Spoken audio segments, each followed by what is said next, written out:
ನೋಡ್ರಿ ಫ್ರೆಂಡ್ಸ್, ರಾಜ್ಯದೊಳಗ ಸರ್ಕಾರ ಹೆಣ್ಣು ಮಕ್ಕಳಿಗೆ ಫ್ರೀ ಮಾಡಿದಕ್ಕಾಗಿ ಕಾಲೇಜ್ ಹುಡುಗರಿಗೆ ಹೋಗಾಕ ಬರಾಕ ಜೋತ್ ಬಿದ್ದ ತ್ರಾಸ ಭಾಳ ಆಗಾಕತೈತಿ. ಬಸ್ ಫ್ರೀ ಆಗಾನ ಸಮಸ್ಯೆ ಆಕತೈತಿ. ಎಲ್ಲ ಕಡೆ ತಿಳ್ಕೊಂಡಿದ್ದೀವಿ ನಾವು. ನಮ್ಮ ಊರೊಳಗು ಹುಡುಗರು ಬಸ್ಸಿನೊಳಗೆ ಹಿಡಿಸಲಾರಕ ಜೋತ್ ಬಿದ್ದ ಅಡ್ಡಾಡಿ ಸಾಕಾಗಿ ಇವತ್ತು ತಲೆ ಕೆಟ್ಟ ಒಂದು ನಿರ್ಧಾರ ಮಾಡೇ ಬಿಟ್ರು ನೋಡ್ರಿ. ಯಾಕಂದ್ರೆ ಅಧಿಕಾರಿಗಳು ಬಂದು ಕಿಸಿಂದ ಇಲ್ಲಿ ಸಮಸ್ಯೆ ಬಗೆಹರಿಸಬೇಕು, ಅಡ್ಡಾಡಕ್ಕೆ ಭಾಳ ಸಮಸ್ಯೆ ಆಗೈತೆ ಅಂತ ಹೇಳಿ ಕಿಸಿಂದ ಸಾರ್ವಜನಿಕರು ಅನ್ಕೊಂಡ ನಮ್ಮ ಊರನವರು ಎಲ್ಲರೂ ಕೂಡ ಒಂದು ಸ್ಟ್ರೈಕ್ ಮಾಡೇ ಬಿಟ್ರು ನೋಡ್ರಿ.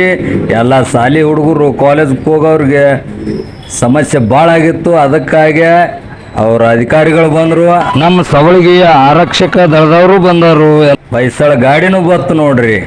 10 ಮಿನಿಟ್ನಾಗ ಹಿರೇಪಡಿಸ್ಲಿಗೆ ಸಮಸ್ಯೆ ಬಗೆಹರಿಸ್ತಾನಂತೇಳಿ ಅಧಿಕಾರಿಗಳ KSRTC ಅವರು ಮನವಿಯನ್ನು ಕೊಟ್ಟರು, ಭರವಸೆಯನ್ನು ಕೊಟ್ಟರು. ಅದಕ್ಕಾಗಿ ಶಾಂತಯುತವಾಗಿ ಸಮಸ್ಯೆ ಬಗೆಹರಿದೈತ್ರಿ. ಎಲ್ಲರಿಗೂ ಗುಡ್ ಬಾಯ್.